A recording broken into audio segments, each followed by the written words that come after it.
غور کریں۔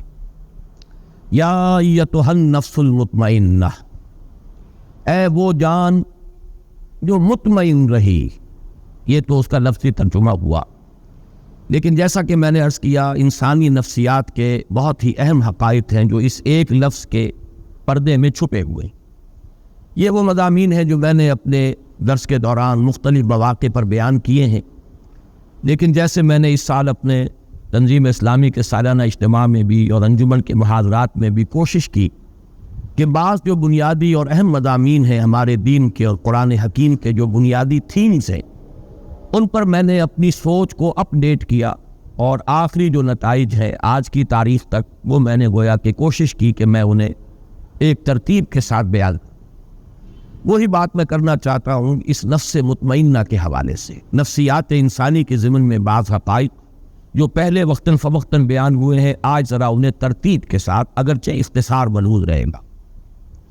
سب سے پہلے یہ نوٹ کیجئے کہ نفس کا لفظ قرآن مجید میں 3 معنی میں آیا ہے۔ ایک اس کے معنی ہے کوئی شخصیت، مکمل شخصیت، کسی کی ذات پوری کی پوری ذات۔ اب شخصیت انسان کی بھی ہے اور ایک شخصیت، ایک ذات اللہ تعالیٰ کی بھی ہے، لہذا یہ لفظ اگرچہ انسانی شخصیت کے لیے تو قرآن مجید میں بے شمار مرتبہ آیا ہے، لیکن میں صرف یہ نوٹ کرا لینا چاہتا ہوں کہ اللہ کے لیے بھی لفظ نفس آیا ہے، حالانکہ ایک اعتبار سے یہ نفس جو ہے گھٹیا معنی میں استعمال ہوتا ہے، یعنی نفس امارہ، لیکن یہ ہے کہ اللہ تعالیٰ کی ذات کے لیے بھی یہ لفظ قرآن مجید میں 4 مقامات پر آیا ہے، کیونکہ اس سے مراد ہے ذات باری تعالیٰ، ایک پوری شخصیت، جس کو اقبال نے اپنے لیکچرز میں کہا ہے دی انفائنائٹ ایگو، وہ جو ایک خودی ہے، انائے کبیر وہ ایک ذات ہے، وہ ایک شخصیت ہے، وہ صرف کوئی وجود مطلق نہیں ہے، وہ صرف کوئی روح کائنات نہیں ہے، وہ صرف کوئی بے جان مادہ نہیں ہے، بلکہ ایک شخصیت ہے، ایک ذات ہے، مکمل شخصیت، مکمل ذات، انائے کبیر، وہ جو انفائنائٹ ایگو ہے۔ چنانچہ یہ نوٹ کر لیجئے سورہ آل عمران کی آیات نمبر 28 اور نمبر 30 میں 2 مرتبہ یہ الفاظ آئے وَيُحَذِّرُكُمُ اللَّهُ نَفْسَهُ، اللہ ڈراتا ہے تمہیں اپنی ذات سے، یعنی اللہ کی ذات سے، اللہ تعالیٰ تمہیں ڈرا رہا ہے کہ اس سے ڈرو، مجھ سے ڈرو۔ یہاں پر اللہ کی ذات کے لیے 2 مرتبہ نفس کا لفظ آیا وَيُحَذِّرُكُمُ اللَّهُ نَفْسَهُ۔ اسی طریقے سے سورہ انعام میں بھی 2 جگہ پر، آیت نمبر 12 ہے اور آیت نمبر 54۔ آیت نمبر 12 میں فرمایا کتب علی نفسہ الرحمہ، اللہ تعالیٰ نے اپنی ذات پر واجب کر لی ہے رحمت، رحمت کو اس نے اپنی ذات پر، اپنے آپ پر واجب کر لیا۔ یہ میں اس لیے مثال دے رہا ہوں کہ اپنا آپ، اپنی ذات، اس کے لیے انسانوں کے لیے تو بے شمار مرتبہ لفظ نفس آیا ہے قرآن مجید میں، لیکن ذات باری تعالیٰ کے لیے بھی لفظ نفس کا اطلاق 4 جگہ ہے۔ سورہ انعام کی آیت نمبر 54 میں فرمایا کتب ربکم علی نفسہ الرحمہ، تمہارے رب نے اپنی ذات پر، اپنے آپ پر رحمت واجب کر لکھ لی۔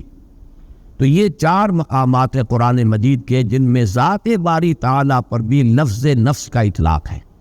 اور ایک اس وقت ذہن میں آیا ہے کہ یہ نوٹ کرا دوں کہ یہ اصول میں نے بارہا عرض کیا ہے کہ اہم مضامین قرآن مجید میں 2 دفعہ ضرور آتے ہیں۔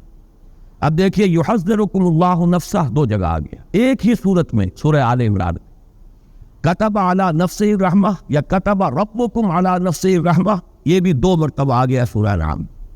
تو ایک مفہوم تو لفظ نفس کا ہے کسی کی شخصیت، کسی کی ذات، پوری کی پوری شخصیت پر لفظ نفس کا اطلاق۔ دوسرے معنی میں انسان کی شخصیت کے حیوانی پہلو پر اس لفظ کا اطلاق ہوتا ہے۔ اب اس کے پیچھے وہ پورا فلسفہ جو میں بارہا بیان کر چکا ہوں کہ قرآن مجید سے جو رہنمائی ملتی ہے وہ یہ ہے کہ انسانی شخصیت کمپوزٹ ہے، مرکب وجود ہے انسان کا۔ ایک اس کا حیوانی وجود ہے، وہ خاکی الاصل ہے، زمین سے، مٹی سے، کرسٹ آف دی ارتھ سے جو ہے یہ وجود میں آیا ہے، کلے سے۔ اور ایک اس کا روحانی وجود ہے، وہ عالم امر سے متعلق ہے، اس کا ایک خصوصی ربط اور تعلق ہے ذات باری تعالیٰ کے ساتھ۔ وَنَفَخْتُ فِيهِ مِن رُوحِي، یہ دونوں بڑے متضاد ہیں اپنے تقاضوں کے اعتبار سے بھی اور اپنے اوریجن کے اعتبار سے بھی۔ ایک کا منبع زمین ہے، ایک کا جو بھی جہاں سے اس کا تعلق ہے وہ عالم علوی ہے، وہ بلند عالم ہے۔ اس میں یوں سمجھ لیجئے کہ انسانی شخصیت کا جو حیوانی پہلو ہے اس کے لیے لفظ نفس آتا ہے. یہی وجہ ہے کہ اس حیوانی پہلو کا اگر خلاصہ اور لب لباب آپ کہیں گے تو وہ ہے جان، حیات، جو حیوانات میں بھی ہے. کتے میں بھی جان ہے، بلی میں بھی جان ہے، گھوڑے میں بھی جان ہے، گدھے میں بھی جان ہے، گھاس کے تنکے میں بھی جان ہے. یہ تمام جو ہے، چاہے وہ نباتاتی حیات ہو اور چاہے وہ حیواناتی حیات ہو، زمینی حیات جو ہے، اس میں زندگی جو ہے قدر مشترک ہے. انسان کا بھی جو حیوانی وجود ہے وہ صرف جسم نہیں، جسم جمع حیات، یہ زندگی جو ہے یہ ہے در حقیقت جو حیوان انسان ہے. تو اس کا چونکہ لب لباب جو ہے اس حیوانی وجود کا وہ ہے جان، لائف، حیات. اس لیے سورہ انعام بھی کی آیت نمبر 93 میں فرمایا گیا کہ فرشتے جب روح قبض کرنے کے لیے، جان نکالنے کے لیے آتے ہیں. اب یہ روح قبض کرنے کا لفظ بھی میری زبان پر آ گیا غلط العام کے اعتبار سے، حالانکہ اس وقت جان قبض کی جاتی ہے، جان نکالی جاتی ہے، روح کا معاملہ نہیں ہے، وہ ایک علیحدہ بحث ہے. اس کے لیے جو الفاظ آئے اخرجوا انفسکم الیوم تجزون عذاب الہون، نکالو اپنی جانیں، آج تمہیں عذاب دیا جائے گا جو رسوائی والا عذاب ہے، رسوا کن عذاب. تو جان جب نکلتی ہے اس حیوانی وجود میں سے تو وجود تو یہی رہ گیا، جسم تو رہ گیا یہ، لیکن جسم تو در حقیقت مٹی کا ایک ڈھیر ہے، مٹی سے آیا ہے. اس کا جو اصل حاصل ہے خلاصہ، جیسے کہ کتے میں اس کی جان جو ہے وہ اصل شے ہے، ورنہ اس کے بعد جو ہے گل سڑ جائے گا اور اس کا کوئی حقیقی وجود نہیں ہے. اسی طرح حیوانی وجود جو انسان کا ہے اس کا بھی اصل لب لباب جان ہے، حیات ہے، لائف ہے. باقی ورنہ یہ جسم جو ہے یہ تو تحلیل ہو کر اور منتشر ہو کر مٹی میں مل جائے گا. تو جان کے لیے بھی اس قرآن مجید میں لفظ اخرجوا انفسکم، نکالو اپنی جانیں. اور یہی دوسرا پہلو ہے جس کے لیے سورہ یوسف کی آیت نمبر 53 میں اور جو 13ویں پارے کی پہلی آیت ہے اس میں لفظ آیا ہے ان النفس لامارۃ بالسوء. کیونکہ یہ حیوانی وجود ہے انسان کا، تو جو حیوانی جبلتیں ہیں، جو اینیمل انسٹنکٹس ہیں، جو محرکات عمل ہے حیوانی، وہ سب کے سب کس کے ساتھ متعلق؟ یہ ہمارے حقیقی وجود کا ایک رخ ہے، ایک پہلو ہے. یہ آدھا وجود ہے انسان کا جو حیوانی وجود ہے. اس اعتبار سے اس کے لیے نفس کا لفظ آیا، لیکن نفس کے ساتھ صفت آئی ان النفس لامارۃ بالسوء، جس کے لیے کہ ہمارے ہاں عام طور پر، خاص طور پر صوفیانہ لٹریچر میں نفس امارہ کا لفظ استعمال ہوتا ہے، حالانکہ قرآن مجید میں یہ ترکیب اس طور سے نہیں آئی. النفس الامارہ یہ لفظ نہیں آیا، ان النفس لامارۃ بالسوء، یعنی یہ جو حیوانی نفس ہے انسان کا یہ تو لازماً برائی کا حکم دے گا. کیوں دے گا؟ اس لیے کہ یہ اینیمل انسٹنکٹس جو ہیں یہ بلائنڈ ہیں. انسان کو بھوک لگتی ہے، پیٹ کھانے کو مانگتا ہے، اسے اس سے غرض نہیں ہے کہ وہ حلال کھانا کھا رہا ہے یا حرام کھا رہا ہے، اسے تو اپنی بھوک کی سیٹسفیکشن درکار ہے. پھر یہ کہ وہ فی نفس ہی وہ گوشت جو ہے چاہے بکری کا ہے اور چاہے وہ سور کا ہے، نفس کو تو اس سے بھی تعلق نہیں. پھر بکری کا بھی ہے تو حلال ذریعے سے کمایا گیا یا حرام ذریعے سے کسی کی جیب کاٹ کر جا کر بکری کا گوشت خرید لیا گیا، ان چیزوں سے نفس کو بحث نہیں. اسے تو جو بھی ٹینشن اندر ڈیولپ ہو جاتا ہے، بھوک کا ٹینشن انسانی نفس کے اندر، اسے اپنی تسکین چاہیے اور وہ تسکین پیٹ کو بھرو. اسی طرح شہوت ہے، جنسی جذبہ ہے، وہ تو اپنی تسکین چاہتا ہے، گریٹیفیکیشن چاہتا ہے، اسے اس سے غرض نہیں حرام راستے سے ہو، حلال راستے سے ہو، برائی سے ہو، بھلائی سے ہو، جائز سے ہو، ناجائز سے، اسے اس کی کوئی غرض نہیں. تو یہ جو انسان کے جو حیوانی جبلتیں ہیں، حیوانی انسٹنکٹس ہیں، یہ جو اس کے محرکات عمل ہے حیوانی، یہ رجحانات و میلانات جو حیوانی ہیں، یہ چونکہ اندھے، انہیں خیر اور شر اور انہیں حلال و حرام اور جائز و ناجائز سے بحث نہیں ہے، لہذا ان کے لیے فرمایا گیا یہ تو برائی کا حکم دیں گے. پھر ان کے اندر بعض وہ جبلتیں بھی ہیں جیسے کہ ایڈلر نے اس کو کہ آئیڈینٹیفائی کیا، دی ارج ٹو ڈومینیٹ، انسان چاہتا ہے کہ غلبہ حاصل کرے، دوسروں پر تفوق، تفوق. اب اس میں بھی انسان اندھا ہو جاتا ہے، جائز راستے سے ہو، ناجائز سے ہو، لوگوں کے حقوق تلف کر کے ہو، لوگوں پر اپنا جو ہے قہاری اور اپنے جبر کو مسلط کرنے سے ہو، لیکن چاہتا ہے انسان کہ اسے تفوق اور فوقیت حاصل ہو جائے. یا یہ نوٹ کر لیجئے کہ در حقیقت جدید نفسیات جو ہے وہ انسانی شخصیت یا نفسیات انسانی کے صرف کس پہلو سے بحث کرتی ہے؟ چونکہ روحانی وجود اس کے دائرہ تحقیق و تفتیش سے خارج نظر آنے والا وجود یہی ہے. ایکسپیریمنٹ کا اگر موضوع بن سکتا ہے یہی وجود بن سکتا ہے. آج کل کی سائیکالوجی جو ہے وہ ایکسپیریمنٹل سائیکالوجی ہے، وہ اس کی اساس فزیولوجی پر ہے. علم عضویات جو ہے، انسان کے جو اعضاء ہیں ان کا وظائف الاعضاء، یہ اس کی بنیاد ہے، اور اس کے لیے سائنٹیفک اب تحقیقات ہوتی ہیں. نظریاتی پہلو اس میں بہت کم رہ گیا ہے، اصل جو ہے عضویاتی پہلو ہے اور سائنٹیفک اور حقائق کے پہلو. تو ظاہر بات ہے اس کا موضوع بنے گا انسان کا یہ حیوانی وجود. یہی ہے کہ جس کو آپ دیکھ سکتے ہیں، اس کی تحلیل کر سکتے ہیں، اس کا تجزیہ کر سکتے ہیں. تو یہ جو موضوع ہے جدید نفسیات کا، اس میں کوئی شک نہیں کہ ماننا پڑتا ہے کہ بہت سے ماہرین نفسیات جو ہے، جدید نفسیات کے ماہر، انہوں نے واقعتاً بڑی گہرائی میں مشاہدہ کیا ہے. اگرچہ جو اس پر انہوں نے پھر جو نظریات ڈیولپ کیے ہیں، چونکہ یکرخا مطالعہ ہے ان کا، انسان کی پوری شخصیت تو ان کے موضوع غور و فکر کا موضوع ہی نہیں ہے. انسان کا جو روحانی وجود ہے وہ ان کے دائرہ تحقیق و تجسس میں آتا ہی نہیں، لہذا وہ یک طرفی بات ہے. جیسے کہ دجال کے بارے میں، فتنہ دجالیت کے بارے میں کہا کہ وہ یک طرفہ ایک ترقی ہے انسان کی. مادی علم کی ترقی ہو رہی ہے، ٹیکنالوجی کی ترقی ہو رہی ہے، روحانیات و اخلاقیات جو ہے وہ پستی میں چلے جا رہے ہیں. ایک آنکھ والا معاملہ ہے، وہ آنکھ خوب کھلی ہوئی ہے. چاہے وہ فرائیڈ ہو، چاہے وہ ایڈلر ہو، چاہے وہ میکڈوگل ہو، چاہے وہ ینگ ہو، چاہے وہ مارکس ہو، ان تمام مفکرین نے نفسیات انسانی کا جو جائزہ لیا ہے تو ایکویٹی آف آبزرویشن جس کو ہم کہیں گے، ایکویٹی آف ویژن، دیکھا بہت ہے، بہت ایکیوٹلی مشاہدہ کیا، اس میں کوئی شک نہیں.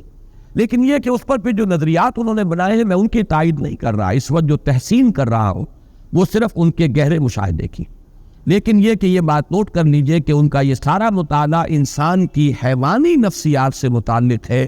انسان کی اصل انسانی نفسیات جن کو ہم کہہ سکتے ہیں کہ وہ انسان کے روحانی وجود سے متعلق ہے، اس کے ضمن میں وہ در حقیقت ان کی تحقیق اور جستجو کا میدان ہے ہی. اب تیسری بات نوٹ کیجئے کہ اصلاً اسلام اور قرآن نے جو ہدایت ہمیں دی ہے اس کے بارے میں پہلی بات تو میں عرض کر چکا ہوں کہ یہ کمپوزٹ وجود ہے، حیوانی وجود اور ایک روحانی. لیکن قرآن سے ہمیں یہ معلوم ہوتا ہے کہ ایک حقیقت اور ہے انسان کے اندر جو ان دونوں کے بین بین ہے. انسان کا ایک وجود روحانی وجود، ایک حیوانی وجود، حیوانی داعیات، حیوانی محرکات، حیوانی رجحانات، حیوانی میلانات، حیوانی محرکات عمل.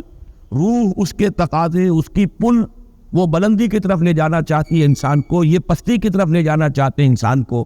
لیکن ان دونوں کے مابین ایک پل اپورڈ ہے، ایک پل ڈاؤن ورڈ ہے. دونوں کے مابین ایک اور لطیف حقیقت ہے انسانی وجود کی جس کو کہا جاتا ہے قلب. اب یہ لطیف حقیقت کا جو لفظ میں نے استعمال کیا ہے، صوفیہ اسی کو استعمال کرتے ہیں، لطائف ثلاثہ کا میں قائل ہوں کہ قرآن مجید سے مجھے ان کا ثبوت ملا ہے. بعض صوفیہ نے لطائف خمسہ، لطائف ستہ، وہ اور بھی کچھ چیزیں ہیں کہ جن پر گفتگو کی ہے. لیکن بہرحال میں یا تو یہ کہ یہ سمجھ لیجئے کہ میں اپنے قصور فہم کا اعتراف کر رہا ہوں. بہرحال مجھے قرآن مجید کے اندر ان کا سراغ نہیں ملا. نفس جس کے بارے میں پوچھ چکا، اور جدید ماہرین نفسیات کی ساری گفتگو، بحث، تفتیش، تجسس وہ صرف اسی سے متعلق. لطیفہ روح جو بلند ہے اور لطیفہ قلب. اب میں آپ کو پہلے یہ عرض کر دوں کہ ان کا ایک بڑا ہی ایک ربط قائم ہوتا ہے جو فرائیڈ نے جو 3 لیولز معین کیے ہیں انسانی شخصیت کے. اور یہ میں نے جیسا کہ ابھی عرض کیا کہ میں اس کے مشاہدے کی گہرائی کا اور ایکویٹی آف آبزرویشن کا بہت قائم. اگرچہ جو نظریات اوپر اس نے بنائے ہیں وہ بڑے گمراہ کن ہیں، لیکن بنیادی آبزرویشن صحیح ہے. انسانی نفس میں اس کے محرکات کے اعتبار سے 3 لیولز آئیڈینٹیفائی کیے فرائیڈ نے. لوئسٹ ہے اڈ اور لیبیڈو. اڈ یا لیبیڈو یہ کیا ہے؟ یہ حیوانی جبلتیں، حیوانی تقاضے، انسان کا جو حیوانی وجود ہے اس کا جو میلان ہے، اس کا جو رجحان ہے، یہ کیا ہے؟ اڈ اور لیبیڈو، جس کا تعلق ہے بطن سے، فرج سے، حیوانی تقاضوں سے. اس سے بلند تر سطح پر وہ کہتا ہے ایگو، خودی. کوئی اور شے ہے جو کنٹرول کرتی ہے لیبیڈو کو. اڈ کو، لیبیڈو کو کنٹرول کرنے والا کوئی ہے انسان کے اندر جس کو وہ ایگو سے تعبیر کرتا. اور اس سے اوپر ایک اور شے کو آپ نے مشاہدہ کیا اور اس کو وہ تعبیر کرتا ہے سپر ایگو. اس ایگو سے اوپر بھی ایک ایگو ہے, ایک اور بلند تر خودی ہے. ایک خودی عام ہے اور ایک خودی اس سے بھی بلند ہے, سپر ایگو. اس سپر ایگو کی جو توجیہ اس نے کی ہے وہ گمراہ کن ہے. لیکن میں جو اس وقت اس کی صرف تعریف کر رہا ہوں وہ اس اعتبار سے کہ 3 لیولز کو جو اس نے آبزرو کیا اور آئیڈینٹیفائی کیا, یہ بھی اس کے مشاہدے کی گہرائی جو ہے اور اس کے اوپر دلالت کرتا. ان لطائف ثلاثہ جو کورسپونڈنگلی قرآن مجید میں آئے ہیں وہ نفس امارہ یا حیوانی نفس, یہ ہے ایڈیا لیبیڈو. ایگو یہ قلب, لطیفہ قلب, اور سپر ایگو یہ در حقیقت لطیفہ روح. یہ 3 لطائف ہے انسان کے اندر. اب نوٹ کیجئے اس کو, روح کا مسکن ہے قلب, روح مکین ہے قلب کی, اور باقی پورا وجود حیوانی جو ہے وہ گویا کہ وہ انسان کے ایڈیا لیبیڈو سے عبارت ہے, وہ نفس امارہ ہے. اب قرآن مجید جو ہمارے سامنے حقائق بیان کرتا ہے ان کو اگر اس ترتیب سے میں بیان کروں تو یوں ہے کہ قلب منبع ارادہ ہے. ہمارے وجود میں ارادہ جو ہے اس کا منبع اور سرچشمہ دل ہے, قلب. وہ جو غالب نے کہا جانتا ہوں ثواب طاعت و زہد, پر طبیعت ادھر نہیں آتی, دل نہیں مانتا, دل نہیں راغب ہو رہا. دل مان جائے تو بس, تو پھر تو ہر معاملہ درست ہو جائے گا. یہ دل جسے ہم کہتے ہیں یہ قلب منبع ارادہ ہے. البتہ اس قلب کے اوپر, اور دیکھیے لفظ قلب کیا ہے, قلب کا مادہ ہے جس کے معنی ہے بدلنا. جیسے اس دل کو میں نے بار عرض کیا ہے یہ ہمارے جسم کا ایسا عضو ہے, یہ قلب, اسے کبھی آرام نہیں ہے. باقی تمام اعضاء کو آرام ملتا ہے, ہمارے تمام خلیات جو ہے انہیں آرام ملتا ہے. دماغ بھی آرام کرتا ہے, کم سے کم 2-3 گھنٹے سوتا ہے, نہ خواب دیکھتا ہے نہ کچھ اور سوچتا ہے. لیکن یہ کہ اس کے بعد اس کا آرام پورا ہو جاتا تو خواب دیکھنا شروع کر دیتا. آپ سو رہے ہیں لیکن خواب دیکھتا ہے, وہ دماغ چل پڑا اس کی مشین. لیکن کچھ عرصہ اسے آرام کا درکار ہے, سوائے اس قلب کے کہ اس کے آرام کا مطلب موت ہے, فزیکل ڈیتھ. لہذا یہ ہر وقت کبھی سکڑ رہا ہے اور کبھی وہ پھیل رہا ہے. اس کے لیے ہر وقت تبدیلی کی کیفیت ہے. تو اس سے بھی ایک اس کے لفظ کا مناسبت قائم ہوتی ہے اس کی حقیقت کے ساتھ. اس قلب کے اوپر 2 اثرات پڑتے ہیں. ایک طرف روح کے اثرات پڑ رہے ہیں اور دوسری طرف نفس امارہ کی پل ہے اس پر. اور اس کو صحیح تر تعبیر کریں گے ہم ایمانی حقائق کی روشنی میں کہ یہ قلب جو ہے اس کے اندر روح انسانی ہے جو روح ربانی ہے حقیقت کے اعتبار سے. نفخت فیہ من روحی. یا تو یہ قلب جو ہے شفاف آئینے کے مانند ہوتا ہے جس میں سے اس روح کے انوار چھن چھن کر پورے وجود کو نورانی بنا دیتے ہیں.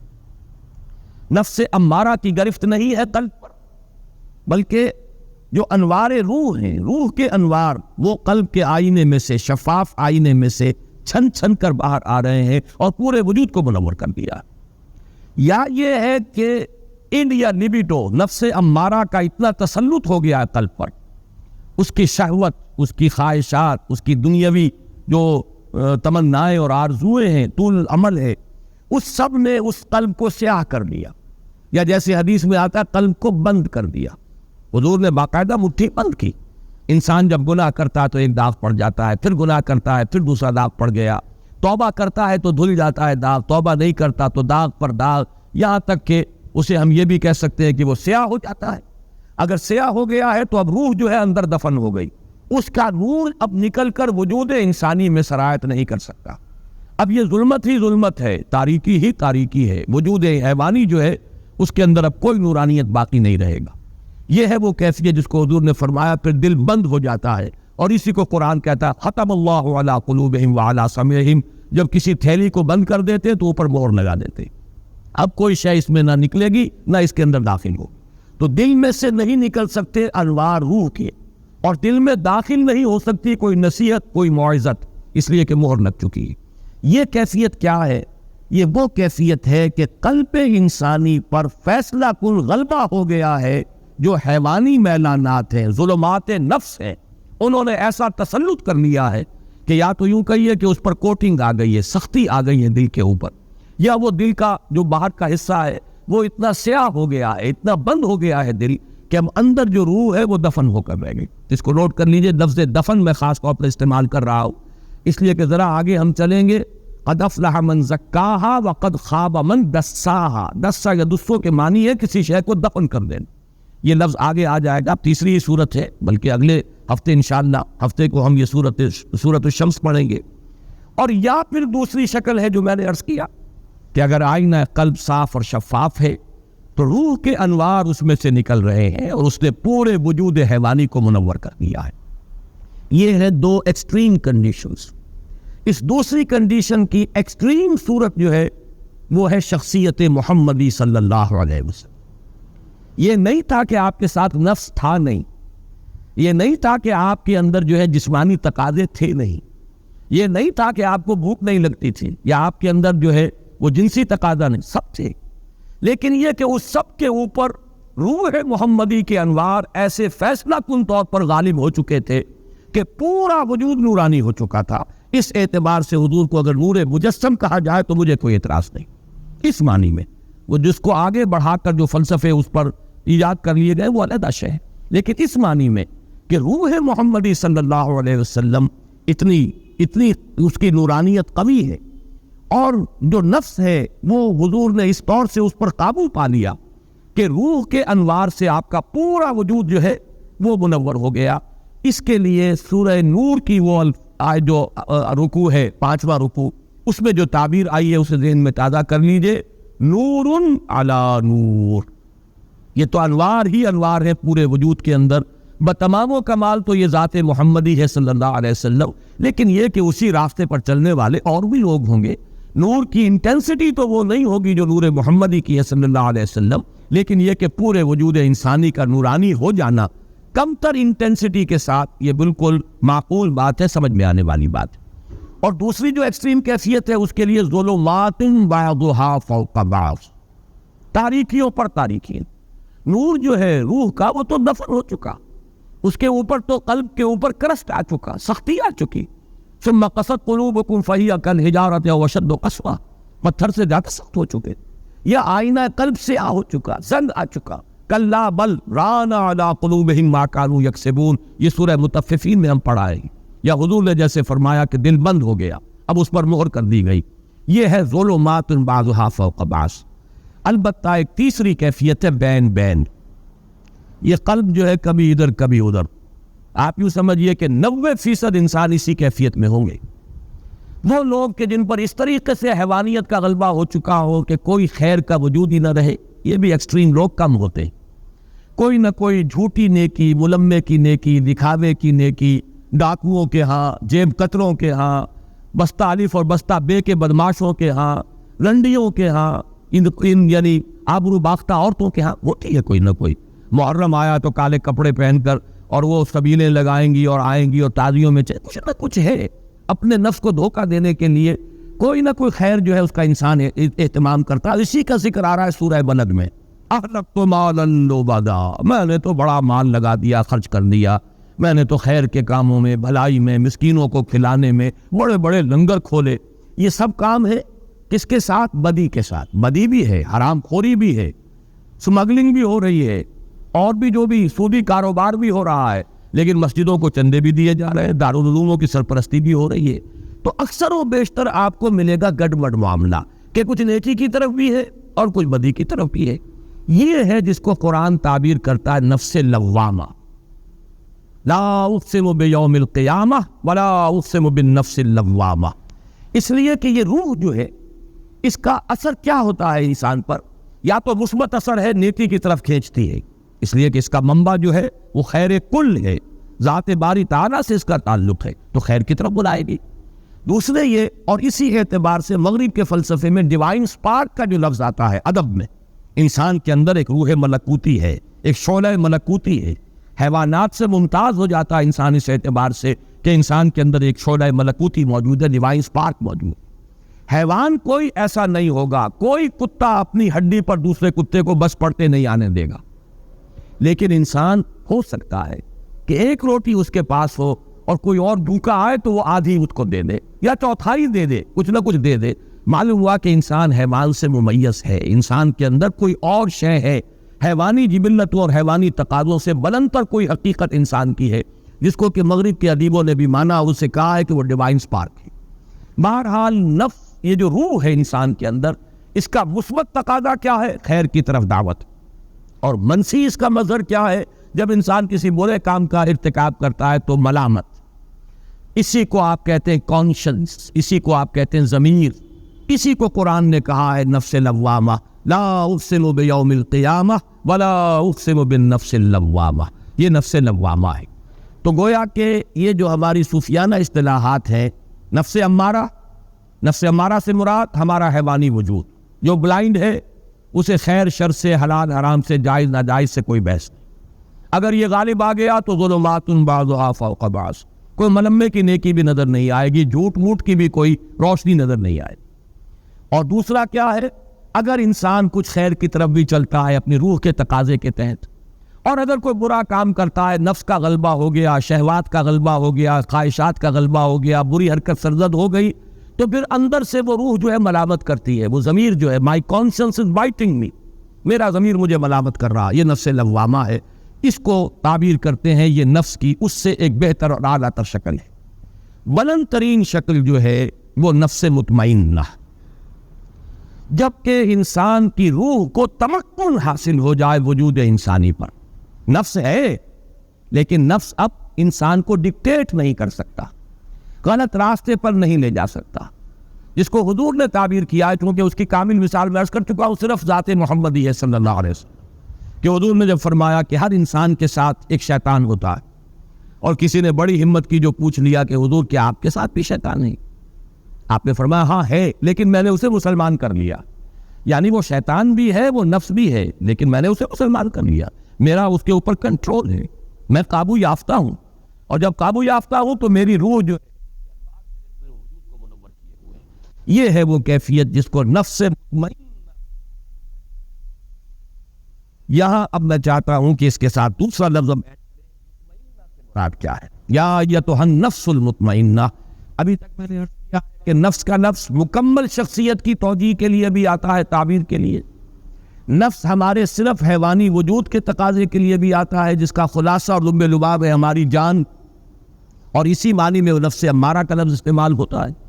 پھر نفس بحیثیت کل جب آئے گا تو نفس مطمئنہ یہ پوری انسانی شخصیت کی وہ کیفیت کہ جس میں انسان کا لطیفہ روح جو ہے اس درجے غالب آ چکا ہے پورے وجود پر کہ وہ لطیفہ نفس جو ہے وہ ہوتے ہوئے بھی غیر مؤثر ہو گیا، اور تمکن حاصل ہو گیا اس کے پورے وجود پر، حکمرانی اور تسلط جو ہے وہ ہو گیا ہے اس کے روحانی وجود کا۔ اب مطمئنہ کسے کہتے ہیں؟ اطمئنان، یہ ہم اردو میں اس کو لکھتے ہیں تو اطمینان لکھتے ہیں یہ کے ساتھ، عربی میں اصل میں یہ لفظ ہے اطمئنان حمزہ کے ساتھ۔ هو الاستقرار والثبات، کسی چیز پر جم جانا، یہ ہے در حقیقت اطمینان کا اصل مطلب۔ اس اطمینان کے دو رخ ہیں، اور یہ میں اس مرتبہ اپنے حقیقت ایمان والی بحث میں ایمان کا امن سے تعلق اس میں تفصیل سے بیان کر چکا ہوں اس مرتبہ کے محاضرات میں۔ انسان کو دو قسم کے اطمینان درکار ہے، ایک ذہنی اطمینان، اور اس کو ہم ذہنی سکون سے بھی تعبیر کرتے ہیں، ایک قلبی اطمینان یا قلبی سکون، اسے اطمینان کہیں، سکون کہیں، امن کہیں، تینوں الفاظ یہاں ہم معنی ہو جائیں گے۔ ذہنی اطمینان، قلبی اطمینان، ذہنی سکون، قلبی سکون، ذہنی امن اور قلبی امن۔ ذہنی امن کیا ہے؟ اس کائنات کے جو اصل بنیادی حقائق ہیں ان پر انسان کا دل ٹھک جائے، اللہ ہے، اللہ ہے، مجھے یقیناً اس کے حضور میں جانا ہے، میں وہیں سے آیا ہوں، انا للہ و انا الیہ راجعون، میری اصل زندگی آخرت کی زندگی ہے، مرنے کے بعد جی اٹھنا ہے۔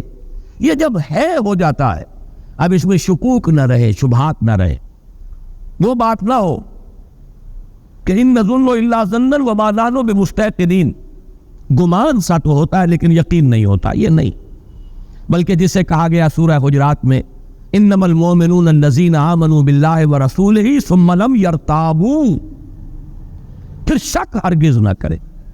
یہ ہے ذہنی اطمینان، انسان کو معلوم ہے میں کہاں سے آیا ہوں، کہاں جا رہا ہوں، مبدأ و معاد، جس کے لیے میں نے وہ شعر سنایا بارہا کہ اگر یہ انسان کو معلوم نہیں تو اس کی مثال اس بے لنگر کے جہاز کی سی ہے۔ ایک ایسا مسافر جسے یہی معلوم نہیں میں چلا کہاں سے تھا، میرا گھر کہاں ہے اور جا کہاں رہا تھا، جس کی یادداشت نہیں، میموری جو ہے اس کی کہیں اثناء سفر میں اس کی زائل ہو گئی، اسے یاد ہی نہ رہا۔ اس کی کیفیت کیا ہے؟ نہ ہاتھ باغ پہ ہے نہ پا ہے رکاب میں۔ البتہ یہ کہ وہ رخش عمر جو ہے وہ چل رہی ہے، رو میں ہے رخش عمر، کہاں دیکھیے تھمیں کیا معلوم کہاں جا کے رک جائے گی۔ یا جس کی بہتر تعبیر یہ ہے کہ نہ ابتدا کی خبر ہے نہ انتہا معلوم، رہا یہ وہم کہ ہم ہیں تو یہ بھی کیا معلوم۔ یہ سکیپٹسزم ہے، ایگنوسٹسزم ہے، لا ادریت ہے، ارتیابیت ہے، اس شکوک ہے، شبہات ہے، کسی شے پر یقین نہیں۔ یہ ذہنی خلجان ہے انسان کا۔ اور قلبی اطمینان کیا ہے؟ قرآن مجید کی اصطلاح میں اس کا نام ہے زوال خوف و حزن۔ نہ خوف رہے نہ حزن رہے، کچھ نہیں ہوگا جب تک کہ اللہ کا اذن نہ ہو، وہ میرا مولا ہے، وہ مولانا، تو کس بات کا خوف؟ جو ہوگا خیر ہوگا، اس لیے کہ بیدک الخیر، اللہ کے ہاتھ میں خیر ہی خیر ہے، تو ڈر کس کا؟ اور جو کچھ ہوا اس کے کیے سے ہوا، اس کے فیصلے سے ہوا، اس میں یقیناً خیر ہے۔ راضی برضائے رب، اللہ کی رضا پر انسان راضی ہے۔ زوال خوف و حزن یہ ہے قلب کا اطمینان۔ تو نفس مطمئنہ اصل میں اسے کہا جائے گا، یہ در حقیقت معرفت اور ایمان ہی کی انٹینسٹی کا نام ہے۔ اسی کے لیے دوسری اصطلاح احسان ہے۔ احسان اس کا عملی پہلو ہے، اور اس کی داخلی کیفیت جو ہے وہ اطمینان والی، ذہن بھی مطمئن اور دل ٹھکا ہوا، دل بھی قائم۔ اس کے اندر خوف اور حزن کے کیفیتیں جو ہے وہ سوائے جیسے کہ میں نے کل عرض کیا تھا ایک طبعی سا اثر، اگر کسی چیز نے کاٹا ہے ایک دم ہاتھ جو ہے آپ کا ہل گیا، درد محسوس ہوا، ٹھیک ہے، یہ طبعی اثر ہے اس کا، لیکن نفسیاتی اثر نہیں کہ اس کی وجہ سے کوئی غم لاحق ہو جائے، کوئی انسان کے اوپر جو ہے مایوسی کی کیفیت طاری ہو جائے، کوئی زبان سے اللہ کے لیے شکوہ و شکایت کے الفاظ نکل جائے، نالا و شیور، یہ نہیں، بلکہ یہ کہ اس کے اوپر ضبط ہے مکمل۔ یہ ہے در حقیقت زوال خوف و حزن۔ الا ان اولیاء اللہ لا خوف علیہم ولا هم یحزنون۔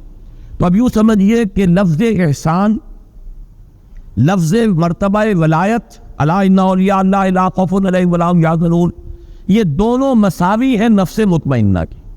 جو کیفیت اس لفظ احسان میں ہے، جو کیفیت مرتبہ ولایت کی ہے، وہی نفس مطمئنہ ہے۔ البتہ اب آخری بات جو اس کے لیے میں عرض کرنا چاہتا ہوں وہ یہ ہے، اس صورت میں خاص تعلق کیا ہے اس نفس مطمئنہ کا؟ یا ایتھا النفس المطمئنہ، اس کا تعلق اس صورت کے ساتھ کیا ہے وہ نوٹ کر لیجئے۔ اب میں نے عرض کیا تھا اس سورہ مبارکہ یعنی سورۃ الفجر کی بنیادی مرکزی اہم ترین آیات کیا ہے؟ فَأَمَّا الْإِنسَانُ إِذَا مَا ابْتَلَاهُ رَبُّهُ فَأَكْرَمَهُ وَنَعَّمَهُ فَيَقُولُ رَبِّي أَكْرَمَنِ وَأَمَّا إِذَا مَا ابْتَلَاهُ فَقَدَرَ عَلَيْهِ رِزْقَهُ فَيَقُولُ رَبِّي أَهَانَنِ۔ اور میں نے کل لفظ ایک استعمال کیا تھا کہ پینڈولم ہے، جیسے اب تو وہ گھنٹے رہے نہیں، وہ جو کوئی بڑا گھنٹہ جو ہے دیواروں پر ہوتا تھا اور اس کا پینڈولم کبھی دائیں بائیں مسلسل چل رہا ہے۔ یہ پینڈولم سمجھیے کہ انسان پر جو حالات وارد ہوتے ہیں اس دنیا میں، اگر خوشگوار حالات ہیں، کھانے کو فراوانی سے مل رہا ہے، آسائش ہے، آرام ہے، شہرت بھی اچھی ہے، دنیا میں عزت بھی ہے، اب خوش ہے انسان، دل کی کلی کھلی ہوئی، ذرا تکلیف آ گئی، ذرا مصیبت آ گئی، تنگی آ گئی، کوئی اور کسی اعتبار سے نقصان ہو گیا، اب انسان پر گھٹن طاری ہو گئی اور اس کی ایک مایوسی کی سی کیفیت طاری ہو گئی، یا تو پھولے نہیں سما رہا یا مایوس ہو گیا۔ یہ ہے پینڈولم۔ جتنا اس پینڈولم کا سوئنگ زیادہ ہوگا اتنا ہی انسان معرفت سے محروم اور حقیقت سے محجوب ہے۔ یہ انورسلی پروپورشنل ہوگا معاملہ، جتنی معرفت میں بلندی ہوگی، ترقی ہوگی، پینڈولم کا سوئنگ کم ہو جائے گا، یہاں تک کہ معرفت کا ایک مقام وہ آئے گا چٹان کے مانند انسان کھڑا ہوگا، کوئی کیفیت اس پر اثر انداز نہیں ہو رہی، جیسے چٹان ہے، کوئی بہت منہ زوردار دریا ہے اور اس کی موجیں آ کر تھپیڑے لگا رہی ہیں، اس چٹان کو کوئی نقصان نہیں، اس پر کوئی اثر نہیں۔ یا کوئی بڑا سا پتھر بھی آ گیا لڑکتا ہوا پانی کے اندر، دریائے کنہار میں تو نظر ہی آ جائے گا آپ کو، لیکن اس چٹان سے کیا کرے گا؟ سر پھوڑے گا اور خود چل دے گا، سر ٹوٹ جائے گا، چٹان کو کچھ نہیں کہہ سکتا۔ وہ چٹان کے مانند بدلتے ہوئے حالات میں انسان اگر قائم ہے، یہ ہے نفس مطمئنہ۔ خوشی آ گئی تو ٹھیک ہے، اللہ کا فضل ہے، اللہ کا شکر ہے، لیکن یہ کہ اس کے اوپر اترانا، فرح فخور، نہیں، یہ کیفیت نہیں ہو سکتی۔ اسی طرح تکلیف آ گئی، اللہ کی طرف سے ہے، آزمائش ہے، اس میں بھی میرا کوئی خیر مضمر ہے۔ اگر کوئی عزیز فوت ہو گیا، اللہ کی شے تھی، اللہ نے لے لی۔ جیسے کہ میں نے کئی مرتبہ آپ کو سنایا، میرے والد مرحوم نے اپنا مشاہدہ بیان کیا، حالانکہ وہ کوئی زیادہ مذہبی شخصیت نہیں تھے، خاص طور پر یہ تصوف کے کوچے میں ان کا کوئی بھی ان کا گزر نہیں تھا، لیکن ایک بزرگ تھے ہمارے حصار میں، جو میرا قصبہ ہے، ذاتی میری پیدائش کا مقام بھی ہے، اور وہی تقریباً یوں سمجھیے کہ زندگی کے 15 برس گزرے ہیں۔ تو وہاں ایک بزرگ تھے مظفر علی خان، اور ان کے پھر یہ جو خلیفہ تھے عبد الصمد خان، وہ ہے جو ریڈالہ خرد میں دفن ہے، اور جن کے نام کی تختی لگی ہوئی ہے، مسلم مسجد کا سنگ بنیاد انہوں نے رکھا تھا۔ ان کے جو بزرگ تھے، ان کے جو مرشد تھے مظفر علی خان، ان کا مشاہدہ والد صاحب نے خود بتایا ہے۔ 1919 میں غالباً کوئی پلیگ آئی تھی یا کوئی بہت بڑا انفلوئنزا آیا تھا، بڑی ایک وبائی کیفیت تھی۔ 2 جوان بیٹے ان کے، اور یہ کیمبل پور کی طرف کے پٹھان تھے، یعنی سرخ و سفید رنگت کے بڑے خوبصورت 2 بچے۔ ایک دن ایک گیا، اگلے دن دوسرا گئی۔ والد صاحب کہتے ہیں کہ میں ان کے پاس گیا ہوں، خیال تھا یہ کہ کچھ دیکھیں گے، لوگ تعزیت کر رہے ہوں گے، لیکن ان کا چہرہ جیسے ہمیشہ دمکتا ہوا ہوتا تھا ویسے ہی دمکتا ہوا اس دن بھی تھا۔ کوئی تعزیت کرتا تھا تو کہتے بھائی ٹھیک ہے، کوئی بات نہیں، اللہ کی چیز تھی، اللہ نے لے لی، وہ کہیں ختم تو نہیں ہو گئے، اللہ کے ہاں چلے گئے۔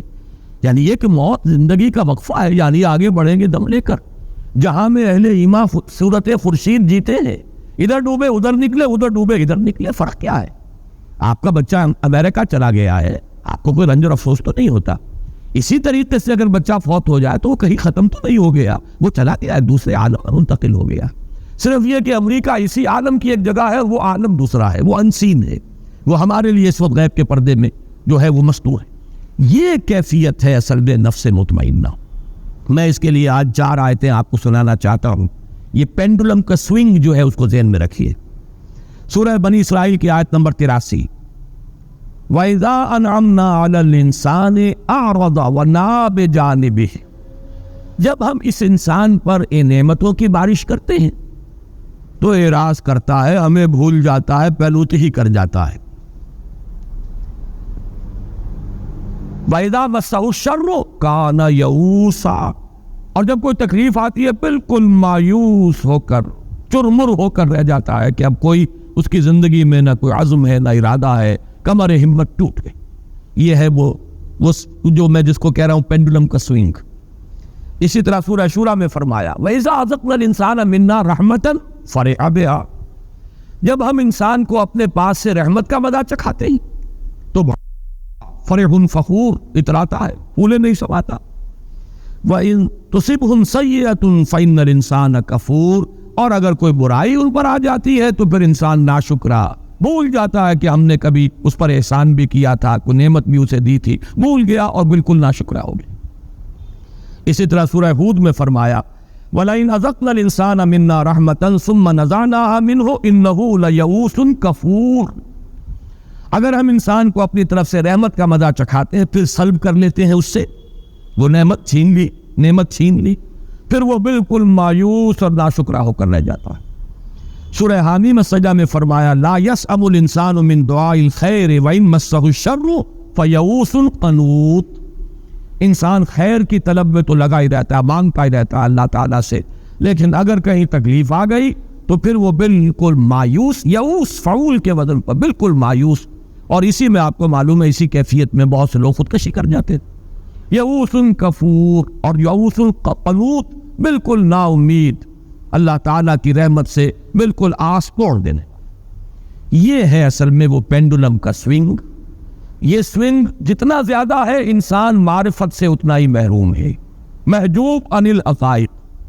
جتنی معرفت بڑھتی چلی جائے گی، ایمان کی روشنی سے باطن منور ہوتا چلا جائے گا، اتنا ہی یہ پینڈولم جو ہے اس کی سوئنگ کم ہو جائے گی، یہاں تک کہ ایک مقام وہ بھی ہے کہ چٹان کے مانند انسان کھڑا ہو۔ اگرچہ ہے تو وہ ایک گانا اور فلمی گانا، لیکن یہ کہ لامحالہ میرے ذہن میں وہ آ جایا کرتا ہے، اس لیے کہ غالباً وہ فلمی گانا نہیں ہے، ویسے یہ کہ پنکج ملک نے بھی گایا تھا اس کو اور مجھے وہ بہت پسند ہے۔ اب تو اگر 6 سال بیت گئے، کبھی سننے کا موقع نہیں ہوا، لیکن سیگل کی آواز میں بھی سردی گرمی نرمی سختی ایک سانچے میں ڈھال، جگ میں چلے پون کی چال۔ ایسے ہوا چلتی ہے، انسان دنیا میں ایسے رہے، ہوا متاثر نہیں ہوتی۔ سردی گرمی نرمی سختی، کبھی نرمی آ گئی، کبھی سختی آ گئی، کبھی گرمی آ گئی، کبھی سردی آ گئی، لیکن متاثر نہ ہو انسان۔ بازار سے گزرا ہوں، خریدار نہیں ہو، ایسے گزر جاؤ۔ یہی بات ہے جس کو مختلف پیرایوں میں کہا گیا ہے، کافر کی یہ پہچان کے آفاق میں گم ہے اور مومن کی یہ پہچان کے گم اس میں ہے آفاق۔ ہوا جو ہے وہ اوپر ہی اوپر چل رہی ہے، وہ بدلتے ہوئے حالات سے زیادہ متاثر نہیں ہوتی، لیکن زیادہ صحیح لفظ اس کے لیے چٹان ہے۔ چٹان کے مانند انسان کا اندرونی شخصیت کھڑی ہوئی ہو، متاثر نہ ہو بدلتے ہوئے حالات سے۔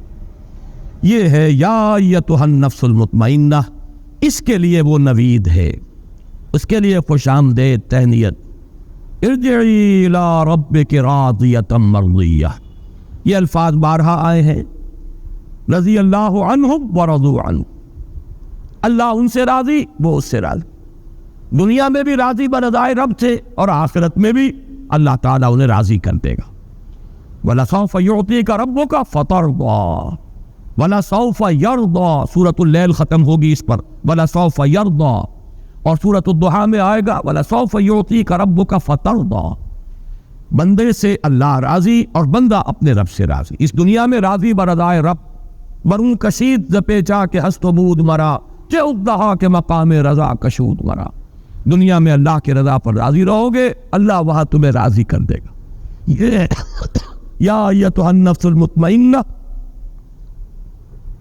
ارجعی الی ربک راضیۃ مرضیہ فادخلی فی عبادی، اب داخل ہو جا میرے خاص بندوں میں، میرے مقربین بارگاہ میں، ان کے زمرے میں۔ صدیقین کا جو مقام ہے، جیسے کہ فرمایا گیا جو اللہ اور اس کے رسول کی اطاعت کو اپنے اوپر لازم کر لے، فَأُولَٰئِكَ مَعَ الَّذِينَ أَنْعَمَ اللَّهُ عَلَيْهِم مِّنَ النَّبِيِّينَ وَالصِّدِّيقِينَ وَالشُّهَدَاءِ وَالصَّالِحِينَ وَحَسُنَ أُولَٰئِكَ رَفِيقًا۔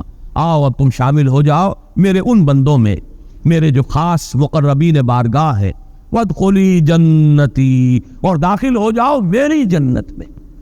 یہاں لفظ جنتی جو ہے یہ میرے نزدیک اس بلند ترین جنت کی تعبیر کے لیے لفظ آیا ہے، میری جنت۔ میں نے جیسا کہ کل عرض کیا تھا اور اس کے لیے بھی آج میں حوالہ دینا چاہتا ہوں، اس لیے کہ ذہن میں آیا کہ وہ حوالہ بھی اس وقت نوٹ کرا دوں۔ جنت کے بارے میں قرآن مجید میں سورہ حدید میں تو فرمایا گیا اس جنت کا پھیلاؤ آسمان اور زمین جتنا ہے۔ سابقوا الی مغفرۃ من ربکم وجنۃ عرضھا کعرض السماء والارض، مسابقت کرو، دوڑو، ایک دوسرے سے آگے نکلو اپنے رب کی مغفرت کے حصول کے لیے اور اس جنت کے حصول کے لیے کہ جس کا پھیلاؤ، جس کا عرض جو ہے آسمان اور زمین جتنا ہے۔ یا پھر نوٹ کیجئے وہ اصول کے اہم مضامین قرآن مجید میں 2 دفعہ ضرور آتے ہیں۔ یہی آیت ہے صرف ایک لفظ، 2 الفاظ کے فرق کے ساتھ، سارعو، سابقوں کے بجائے سارعو، مسارعت بھی یہی ہے، دوڑ میں ایک دوسرے سے آگے نکلنا۔ سارعوا الی مغفرۃ من ربکم وجنۃ عرضھا السماوات والارض، آسمانوں اور زمین جتنا پھیلاؤ ہے جنت کا۔ فرق کیا ہے؟ وہاں ایک آسمان کی بات کی ہے، یہاں آسمانوں کی بات کی، تمام آسمانوں تک پھیلاؤ ہے جنت کا۔ اس سے میرے اس مضمون کی تائید ہوتی ہے جو میں نے کل عرض کیا تھا کہ وہ جنت زمین سے اور اس مقام تک سدرۃ المنتہا تک اس کے مراتب، زمینی جنت عرضھا السماوات والارض، زمین اور آسمان، اور آسمانوں میں 7ویں آسمان پر ہے وہ سدرۃ المنتہا، جس کے بارے میں فرمایا گیا اندہا جنت الماوا، وہ جنت الماوا اس کے قریب ہے، اس کے پاس ہے۔ تو یہ جنت کے مختلف مدارج اور ہے درجات ہیں کہ جو زمین سے لے کر اور وہ سدرۃ المنتہا تک پھیلے ہوئے ہیں۔ تو سارعوا الی مغفرۃ من ربکم وجنۃ عرضھا السماوات والارض، ایک دوسرے سے آگے نکلو، دوڑو، ایک دوسرے سے مسابقت کرو، مسارعت کرو اپنے رب کی مغفرت کے حصول کے لیے اور اس جنت میں داخلے کے لیے جس کا پھیلاؤ زمین سے آسمانوں تک ہے، جس کا عرض ہے آسمانوں اور زمین کو محیط۔ اللہم ربنا اجعلنا منہم، اللہ تعالی ہمیں ان میں داخل فرمائے۔ اللہم انا نسألک الجنہ ونعوذ بک من النار، آمین یا رب العالمین۔